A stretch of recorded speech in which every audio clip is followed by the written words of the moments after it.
Hello students, कैसे हैं आप लोग। आई होप आप लोगों की पढ़ाई बहुत अच्छी चल रही होगी। देखिए, आज का जो हमारा टॉपिक है वो है वचन। वचन क्या होता है, तो देखिए परिभाषा क्या लिखी हुई है कि संख्यावाचक शब्द रूप लव वचन कहे जाते हैं। यानी जो संख्यावाचक शब्द होते हैं उसको क्या बोलते हैं, वचन बोलते हैं। जैसे फॉर एग्जांपल के लिए देखिए, संज्ञा सर्वनाम और क्रिया, यानी संज्ञा सर्वनाम और क्रिया के जे रूप ले संज्ञा मतलब संख्या के ज्ञात हो मतलब ज्ञान होते, संख्या के ज्ञान होते, उसको क्या बोलते हैं, उसको वचन बोलते हैं। जैसे फॉर एग्जांपल के लिए यहाँ पर आप देखिए, यहाँ पे लिखा है जैसे मान लीजिए एक वचन।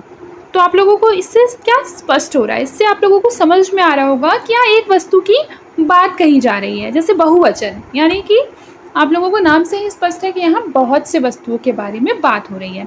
वचन जो है वो हिंदी के सही छत्तीसगढ़ी भाषा में वचन के दो प्रकार होते हैं। यानी हिंदी के साथ ही छत्तीसगढ़ी भाषा में भी वचन के दो प्रकार होते हैं। जैसे संस्कृत में 3 होते हैं ना, एक वचन, द्विवचन और बहुवचन, उसी तरीके से छत्तीसगढ़ी और हिंदी में 2 होते हैं, एक वचन और बहुवचन।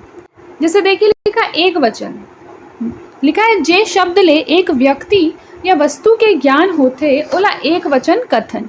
ये शब्द विकारी होते, जैसे कि देखिए टुरा, खटिया, बैला, छेरी, नरवा, में, ओ।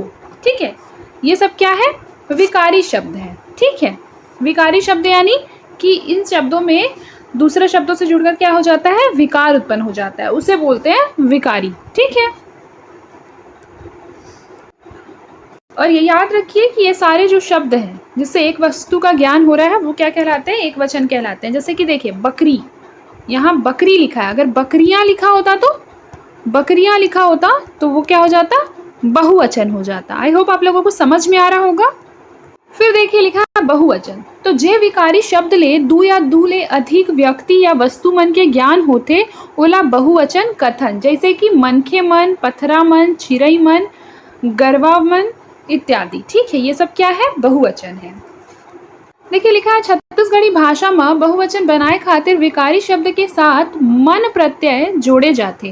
जैसे आप लोगों ने देखा बकरी मन लिखा था वहां पर, यानी कि बकरियां। ठीक है, तो मन प्रत्यय जोड़ा जाता है उसमें बहुवचन बनाने के लिए। अब देखिए वचन के रूपांतरण, वचन का रूपांतरण किस तरीके से किया जाता है ये देखते हैं। लेकिन देखिए लिखा है वचन के रूपांतरण नीचे लिखे आधार ले होते, यानी वचन का जो रूपांतरण होता है वो नीचे दिए गए आधार पर होता है। जैसे देखिए लिखा है वचन के आधार ले संज्ञा, सर्वनाम और क्रिया के रूप परिवर्तित होते, लेकिन विशेषण के रूप में परिवर्तन नहीं होए। यानी कि इसमें बोल रहा है वचन के आधार पर संज्ञा, सर्वनाम और क्या क्रिया रूप में परिवर्तन होता है, लेकिन विशेषण के आधार पर परिवर्तन नहीं होता है। सर्वनाम और क्रिया, यानी सर्वनाम और क्रिया के रूप संज्ञा मन ऊपर आधारित होते, यही कारण वचन में संज्ञा शब्द मन के रूपांतरण होते।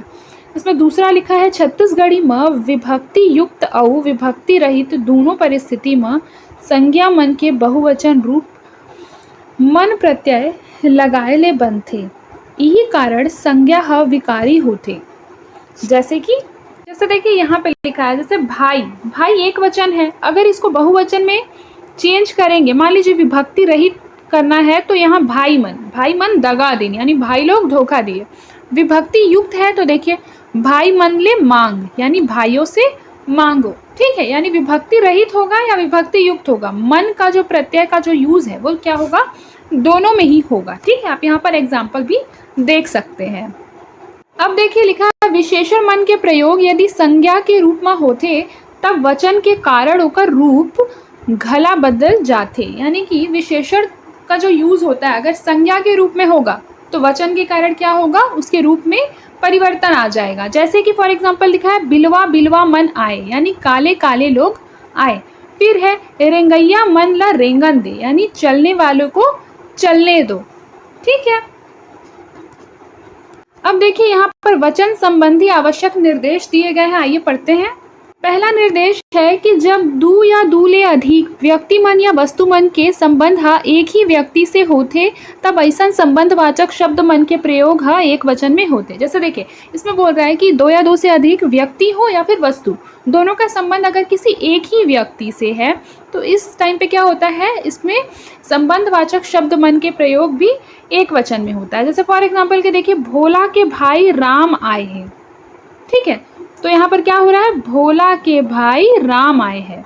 तो यहाँ पर आप देख सकते हैं कि यहाँ पर संबंधवाचक का शब्द का जो यूज़ हुआ है वो एक वचन में हुआ है। साफ साफ लिखा है कि भोला का जो भाई है वो राम आया है, आया है का यूज़ हुआ है ना। इस तरीके से क्या हो जाएगा, एक वचन में ये प्रयुक्त हो रहा है। आई होप आप लोगों को समझ में आ रहा होगा। दूसरा देखिए लिखा है, छत्तीसगढ़ी में कुछ ऐसन संज्ञा मन हावय जेखर रूप दोनों वचन में एक समान रथे। यह पदार्थवाचक और भाववाचक संज्ञा होते, जैसे कि आँखी यानी आँख, नज़र, फिर उसके बाद हो जाएगा चूदी यानी बाल, फिर उसके बाद हो जाएगा गोट, गोट मतलब बात। जैसे इस एग्जाम्पल में आप देख सकते हैं कि रावण के 20 आँखें नहीं रही, यानी रावण की 20 आँखें नहीं थी, ठीक है, इस तरीके से। इसी प्रकार से आप देख सकते हैं प्राण, हवा, कीमत, साहस, विचार, होठ, दर्शन और रक्त, ये सारे क्या हो जाएंगे, ये एक वचन और दो वचन, ये दोनों में ही क्या होते हैं, सॉरी एक वचन दो वचन ही, एक वचन और बहुवचन, ठीक है, दोनों में ही एक जैसे प्रयुक्त होते हैं, ठीक है। अब देखिए थर्ड वाला पढ़ते हैं। देखिए थर्ड वाला लिखा है कि गुणवाचक संज्ञा मन के प्रयोग एक वचन में होते हैं, जैसे कि देखिए लिखा है, ओकर सीधवापन मोला मोह डारिस, यानी उसका सीधापन मुझे मोह लिया। तो इस तरीके से जो गुणवाचक संज्ञा होता है, यानी गुणवाचक संज्ञा से आप क्या समझते हैं, जिससे किसी के गुण का पता चलता है। जैसे यहाँ दिखा है सीधापन, सीधापन क्या बता रहा है, उसके गुण को बता रहा है ना, तो इसलिए क्या हो जाएगा, गुणवाचक संज्ञा हो जाएगा। तो गुणवाचक संज्ञा का जो प्रयोग होता है वो किस में होता है, एक वचन में होता है। जैसे लिखा है ना कि उसका सीधापन मुझे मोह लिया, ठीक है। जैसे देखिए रामायण में बहुत सी विशेषताएं हैं। जैसे देखिए लिखा है, द्रव्यवाचक संज्ञा मन घला एक वचन में प्रयोग में आते, यानी जो द्रव्यवाचक संज्ञा है वो क्या होता है, एक वचन में प्रयोग में आता है। जैसे देखिए लिखा है, ओकर करा बिकट सोन हावे, यानी उसके पास बहुत सोना है, ठीक है। तो ये क्या हो गया, एक वचन में प्रयोग हो गया। और सोना क्या हो जाता है, आपको पता होना चाहिए, द्रव्यवाचक जो संज्ञा होता है, चाहे वो कोई भी द्रव्य पदार्थ हो या किसी भी तरीके का खनिज पदार्थ हो। जैसे कि मान लीजिए यहाँ सोना है, ठीक है, यहाँ सोना जो हो जाएगा वो क्या हो जाएगा, द्रव्यवाचक संज्ञा हो जाएगा, ठीक है। इस चीज को अच्छी तरीके से याद रखिएगा। जैसे ये लीजिए पूंजी, पूंजी भी क्या हो जाएगा, द्रव्यवाचक संज्ञा होगा। अब देखिए एक चीज लिखा है प्रत्येक, यानी प्रत्येक, सभी, हर एक के प्रयोग घला एक वचन में होते। जैसे देखिए मान लीजिए किसी भी वाक्य में आपका प्रत्येक का यूज हुआ है, या फिर सभी का यूज हुआ है, या फिर हर एक का यूज हुआ है, तो ये क्या हो जाएगा, इसका जो यूज होता है वो एक वचन में होता है। जैसे देखिए यहाँ पे लिखा हुआ है कि हर हाथ बर बूता रथे, यानी हर हाथ के लिए काम रहता है। फिर है प्रत्येक व्यक्ति मेहनत करेगा, क्या होगा, प्रत्येक व्यक्ति मेहनत करेगा।